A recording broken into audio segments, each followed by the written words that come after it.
This is the realm that provides the openings and movement, the beginnings, the innovations, the communications with other worlds, and the expansion of energy and projects. The physical world is the last and densest layer of a complex system. Thus, the physical is the dense representation of ethereal energies. In this way, everything physical is the result of subtle interactions, which can be understood as the material manifestation of immaterial concepts, a crossroads and where the paths connect. And if this occurs in the physical, which is the densest layer, it also occurs in all other subtle layers, so at a crossroads are the portals to all the abstract worlds. It is for this reason that any immaterial being can be contacted of any kingdom within a crossroads. When you go to a crossroads, you go down a path and there are 2 or 3 options for the next path. Therefore, when you want to change the course of something, know which path to take, or gain a different opportunity. It is at the crossroads that these options are given. It is imperative to understand that the options are open, but it is the person who must choose the path. At a crossroads of 3 opportunities, there will be one on the left material paths, one on the right spiritual paths, and one in the center balanced path. You must know what you are looking for to open the correct path. Once the path has been chosen, people generally resort to the realm of cruises paths to stay on the same path. Crossroads with just 2 opportunities represent a change of direction, modifying a destination completely. The location of the crossroads also influences the issue. The kingdom of the crossroads has kings, king of the 7 crossroads and queen of the 7 crossroads, or Mrs. 7. Its main representative is General Mr. 7 Crossroads, he who represents the people of the crossroads of Lyra. In other words, people linked to human beings and needs. The lyre represents the urban center, and in this context it is linked to places that have banks, bars, museums, theaters, city halls, shops, among others. The kingdom of the crossroads represents the power to change. Therefore, contact with these beings is to acquire power, status, money, fame. The guardians of these people are very communicative, generally happy, and they act like great companions. They can even be funny when they want, but they are very serious in their work. Like all guardians, they don't like dishonesty. If they feel the person is being dishonest or in some way using power for something they don't agree with, they can become cheaters and turn the request made against the person. That is, the order is fulfilled, but personal satisfaction does not occur. Guardians in Umbanda are maintainers of human life. If the purpose is not fair, and it is for negative ends, if the person uses the power acquired from the guardians to do evil, or to gain an advantage that is excessively negative for others, guardians can turn against the person. In addition to the action of the law of cause and effect itself, the law is for everyone regardless of which kingdom the being belongs to. But if it's for something noble or fair, there's no problem. If a person has a pure heart and needs help with their health, or if you need a job, or have a project that will benefit other people, there is no problem because they recognize the situation. Guardians work by affinity. The higher the cause, higher is the guardian who will respond to the need. The worse the cause, the worse the being who will respond to it. In addition to the obvious charge on the act, if it disrespects the laws that guardians follow. The other 8 peoples and their generals are Crossroads of the Forests, Crossroads of the Tracks, Street Crossroads, Market Crossroads, Crossroads of Kalunga, Crossroads of Souls, Beach Crossroads, Open Space Crossroads. Its generals are in the woods and forests, Mr. Turiri, on the tracks, Mr. Marib, on the streets, Mr. Lock Streets, in Kalunga cemeteries, riverbanks and some beach locations, Mr. Velvet, from squares and parks, Mr. Bat, in souls especially mountains, the Mr. of Souls, on the beach, Mr. Mirim, and in the open spaces, Mr. 7 Laughs. Now I'm going to talk a little about each people and their respective general. Mr. Turiri, Lord of the Crossroads of the Forests. The crossroads may be trails, but the natural crossroads of the forests are clearings. The idea of a crossroads is an expansive and aggressive force. When we see a plant emerging breaking the asphalt, for example,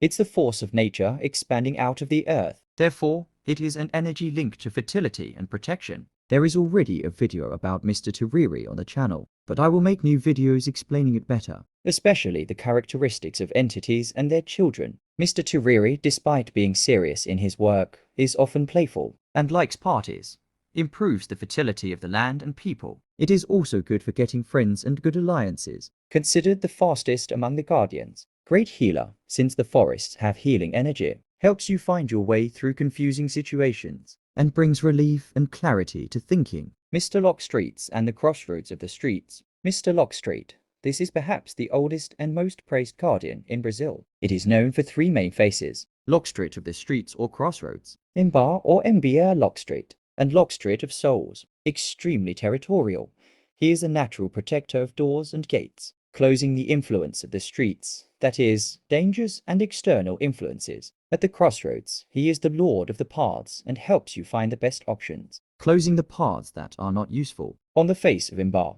it is linked to the waters and healing knowledge. Imbar is a word that means property, but it is also assimilated to healing waters because of a city in Brazil, where people went to enjoy healing waters. And in souls, it is associated with the cemetery and the doors of temples, to the psyche and to close negative influences that can affect the mind, and open the doors to good spiritual influences and personal evolution. He is closely associated with the energy of Saint Anthony. Therefore, churches of this saint are often hotspots of Lockstreet energy. In the city of Imbar, for example, it is said that Mr. Lockstreet of Imbar appears behind or in the shadow of the church on St. Anthony's Day. Streets are connections with the outside world, and knowing which streets led to the right path is essential. That's why it's sometimes necessary to hold back on what's really useful. Lockstreet's energy has many faces. In a future video, I will talk about the others. Mr. Velvet and the Kulunga Crossroads. Kulunga is a word that means spiritual plane or immensity. It has two representations in our world: the sea and the cemetery. The feet of Mr. Velvet's statue are usually represented by a white rose, which is a representation of waters, and a coffin related to the cemetery. Both places are connected to deep and intense feelings. The sea is a representation of the unconscious. Rivers are waters from deep within the earth that emerge outward to bring life. And the cemetery is the place of worship in memory of an ancestor, based on our feelings for the same. So we see that the three locations are related to the human sentimental aspect, and he has regency over their emanation and power over them, acting as a collector of negative feelings and an encourager of positive feelings. He often presents himself as a sweet-talking, polite gentleman, and it is usually associated with the figure of a lawyer among the guardians. It is linked to dogs and wolves. He is considered a protector of women and people who are defenseless, especially children and elderly people. He is also capable of creating union or separation and open paths where there are none. That's why he is also called Dead End Streets. Mr. Bat and the crossroads of parks and squares. Squares and parks are where civilization preserves and meets original nature. This is what his half-man, half-animal characterization could represent. Because it is represented winged, it means it has psychic power, acting strongly on the mind, and is a messenger between the worlds. The bat in some folklores, such as in Eastern Europe, it was the representation of the perfect bird, as it was able to feed its chicks from itself. Bat is directly linked to the perception of the environment and the invisible. It is also linked to communication, given its ability to use its sounds to find the best route. This is why this crossroads is sometimes called the crossroads of the market, because its power over commerce and other works that use communication is gigantic. It is also powerful on health, especially strengthening the person. A bat can carry more than 400 diseases and not be affected by any of them. It also helps with astral travel and obtaining gnosis. He can enter the chthonic realms and return without any harm. In this way, it also helps in curing illnesses and habits that put a person in darkness. He can go to the worst of places and rescue the person from there. Mr. of Souls and the Crossroads of the Hills. Souls are the subtle layers that make up the body, where everything originates and then manifests itself in matter. Thus, the guardian Mr. of Souls acts directly in the psychic and spiritual field. Mountains, hills and slopes are places where a person connects to the divine. In this way, it is a powerful guardian to help people who have problems due to lack of faith or due to lack of connection with the spiritual world. This guardian can also be called at crossroads near temples of any faith, since it keeps the connection and expansion of the feeling of religiosity, and not of a specific religion. So if a person needs spiritual guidance, if you are lost or can no longer have faith, this is the guardian who helps you in this process. Mr. Miriam and the beach crossroads. Although I said about Mr. Velvet's energy being connected to the sea, the crossroads of the sea, that is, the expansion and direction of the will that inhabits the unconscious, it is governed by the guardian Mr. Miriam. He is generally associated with leftist children, but the association must be understood and then manage to separate this guardian from the children themselves. They can accompany him, but he is a guardian, not a child. The sea is associated with the unconscious. Therefore, the true will, or the will of the soul, is often in this sea, and the exaggerated rational mentality of our adult lives. It usually makes us adhere more to the paths that led us to the option we see, and not necessarily what we really want. So this energy points us to the path we really want, beyond what we see. This may sound irresponsible, but it is not responsible for ourselves to be sad and adhere only to the paths we see. Sometimes we need that energy to escape a limited vision and see a whole new panorama in front of us. This energy of enchantment, which sometimes requires rebellion. Hence, they associate the children on the left, who are called Mirins, to Mr. Mirim.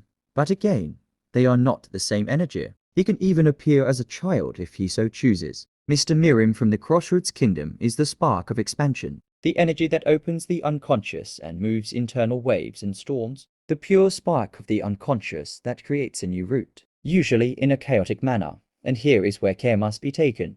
Mr. Seven laughs and the crossroads of space, or the open spaces. This is an extremely mysterious guardian. Little is known about him and his real strength. Some say they are places where the sky can be fully seen. Others already insert it at meridian crossings with the lines of the tropics of the globe. What is known is that it is extremely efficient in helping to anchor psychic energy, especially to renew strength and cure illnesses linked to sadness. Laughter is the manifestation of fire in the body. It expands the energy of the essence outward, heals fears, removes obstacles, renews internal strength, and it's even a form of exorcism, throwing away negative energies, beings, and influences. So one can easily observe the power of this mysterious guardian. I left it for last to talk about the crossroads on the tracks, since it is my personal guardian's realm. But first I need to clarify a few points. The kingdom of Crossroads connects, expands, and interacts with the energies of all kingdoms. The key word at the crossroads is movement, opening,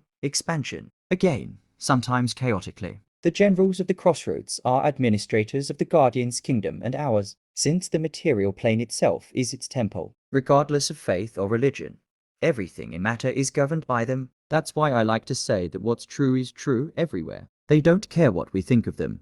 They just ask for respect. In this way, just as there is a crossroads in front of my house, there are crossroads near you who are watching the video. Just as there is a guardian here, there is. The difference often lies in the cultural form that surrounds them. For example, a Mr. Seven Guardian will always be a man of noble appearance. Here in Brazil, he uses a cape, top hat, cane, and dagger. In China or India, for example, whose clothes that impose the characteristic of a noble are different. In these countries, these guardians will wear local noble robes. They will not be the same guardians of Brazilian magic, but they would certainly be within the same class of spirits. They are representatives of forces acting on matter, be it human, animal, mineral, vegetable. Therefore, they do not depend on belief to exist. Another point is that these forces use faces according to the spirits that compose them. Therefore, in Brazil, this magic was founded through places known as quilombos. These places were where Africans, natives, and exiles took refuge to escape the oppression of colonial times.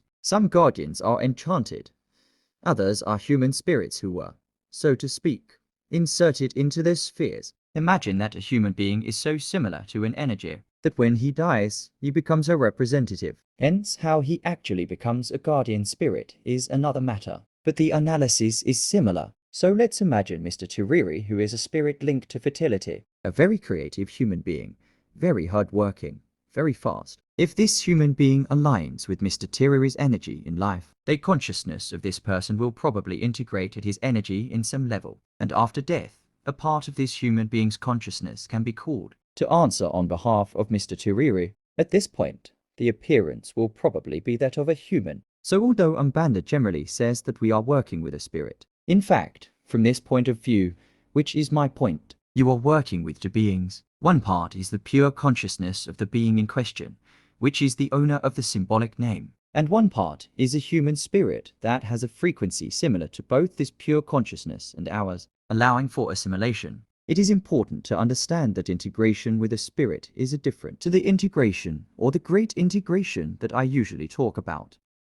Is just a part of that, but is integration with a spirit necessary for this? I think not completely, because there are places where cults don't exist. But the integration between spirits and principles or consciousness is possible. The point is that if you are in a country where there is no cult of ancestors or local enchanted There are no parameters to judge how this alliance will occur, and one can easily become a victim of some evil intentioned spirit. Guardians reflect their energies in everything, but on different levels, so much so that they are sometimes called spheres or vortices, and this is the foundation of their vessels and settlements. Each guardian has a behavior and functions in reality. Therefore, this behavior and functions are reflected in each item he uses. Thus, combinations of specific elements produce the ideal environment for it to be called, and these combinations in vases made with specific methods, they produce a means of communication with them. These combinations prevent other spirits from using the vessel, because energetic behavior only works,